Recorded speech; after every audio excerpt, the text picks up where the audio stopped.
Hey guys, welcome to another video. So today, I thought I would do a video or an episode on some, not all, but some of my favorite box arts.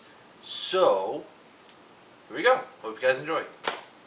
All right, so first one on the list is Lost in Shadow for the Nintendo Wii.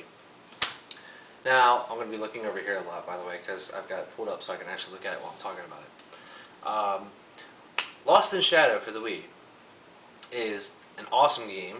I think everyone should give it a chance. It's a really unique, really cool platformer. But that's besides the point. The box art. Uh, it's very seldom, especially nowadays, it seems, that you come across box art that really sells you. Like, the art alone is why you purchase the game. And that is incredibly true with Lost in Shadow, because I knew nothing of the game. I remember seeing it in Walmart, and I kept passing it, and I don't know what it is about the artwork. I love the artwork. It's got this cool fantasy mystical thing going on, like the shadow dancing around the background, the tower, and the flowery fields and stuff. And I just love it. I loved looking at it. And I was like, man, this looks so cool. You know what? I'm going to give it a chance. I don't know anything about this game, but I'm going to buy it just because the artwork looks killer. And luckily, I liked it. I liked it a lot. It's like one of the platformers I always recommend to everyone, because I just think it's such a cool little twist on it, especially since most platformers nowadays are generic. I mean, I can't say the last time I played a good one outside of this. So, anyway, Lost in Shadow. Very, very cool. So next would be Teenage Mutant Ninja Turtles for the NES. The first one, not the second, not the arcade or the Manhattan Project, but the first one. Yeah, the game sucked. The game was awful. Oh god, that water level. Still, so terrible. But anyway, the box art. The box art, I really liked the box art. It's got like this cool, like, pastelish, softish, kind of glowy look to it, but not really.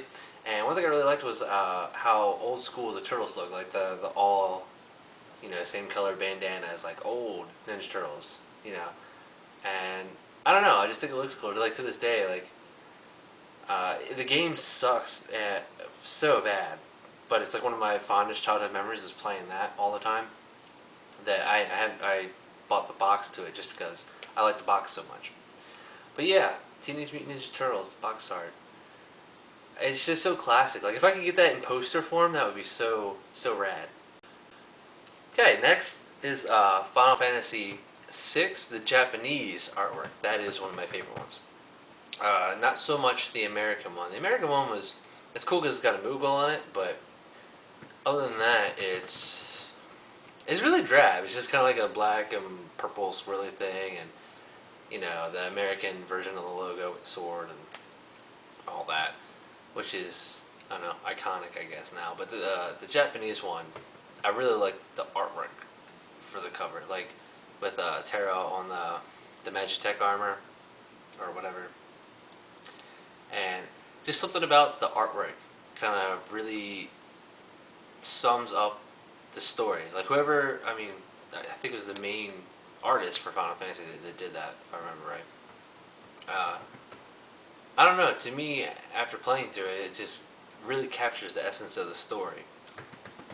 And yeah, Final Fantasy VI. It is my second favorite Final Fantasy, next to 7. Almost better than 7, but I mean, if you haven't played it, you need to play it all the way through. It's so good. Yeah, Final Fantasy VI. Oh, wait, hold on. No, that's not it.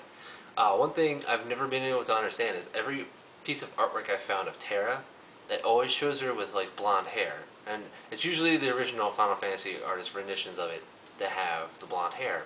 But in the game and then in some other photos I've seen, she's got the green, the turquoise looking hair or whatever.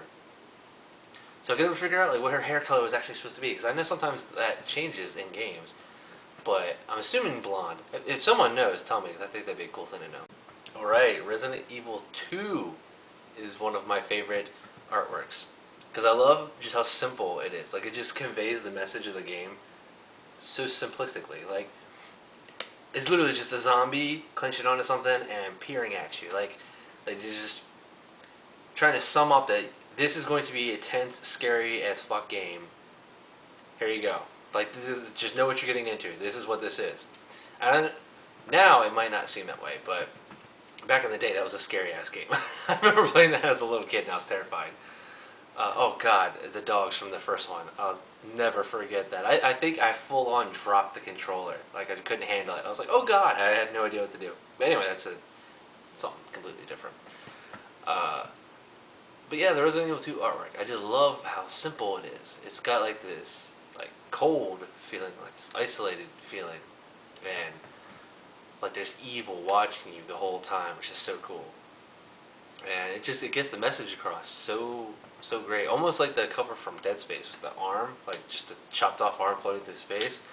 It's just kind of, I love no bullshit covers like that. Like just like, yep, this is what it is. You either like know what you're getting into. This is what this is. But yeah, Resident Evil 2. Oh man, that was my favorite Resident Evil of all time. And it was only until recently that I played through all of Resident Evil Revelations, and I think that is now my favorite Resident Evil because it's such a perfect unison of everything Resident Evil should be. Like what they're trying to do with the series and then the old school. Like if they could just make another game like that, it'd be perfect. It'd be golden. That's what everyone wants. Capcom would be happy. People like me that love the series would be happy. But no, they put out 6. And no, that's a lie. 6 is okay. 6 is alright. Well, Leon's campaign was alright. I guarantee 7 is going to suck. It's depressing. Whoa, okay. Getting off topic here. On to the next artwork. Alright, and last that I'm going to talk about, last but not least, is the Sonic the Hedgehog 1 for the Genesis artwork. I really put this on this list just for pure nostalgia reasons. Like that game, just like you just look at it and it just sums up like my childhood. I mean, I was super heavy into Mario Brothers and the Nintendo and stuff, but mine broke early on, and I didn't have anything for a long time until the Genesis came out. I had Genesis for like a year or so before I had a Super Nintendo, so it was a while before I played any of the other Mario games. But there was Sonic, and Sonic was it, son. I never forget the first time you fly up in the air and like the screen's still moving, but he's nowhere to be found. I just thought that was like the coolest thing in the world. And like when you get to the loop-de-loops and loop and just fly, like you're going so fast, man. Yeah, I don't know, that cover, I love it. It's just so simple. Just Sonic. Back when there was like no other characters, it was just Sonic. You know, no bullshit, just Sonic, loop-de-loop with some rings and other shit. And, it's just good stuff. So yeah, that is my favorite, not top whatever favorite, but some of my favorite artworks. Most people do the bad artwork. I guess if people request it, I'll do that. Cause that seems like a typical kind of thing to be like, oh, look at this retard artwork, like the one with the guy with the fucking banjo that has nothing to do with the fucking game for Super Nintendo, or the Mega Man 1 artwork that everyone talks about now. It's like praised as just fucking whatever. So yeah, I just wanted to get on here and talk about some of my favorite artwork, some of the ones that really have stuck out with me for a while that I really like, and I will have hopefully a more entertaining video coming up soon. And as always, comment, that would be cool. Subscribe if you want, that would be rad too. And as always, thank you for watching. See ya.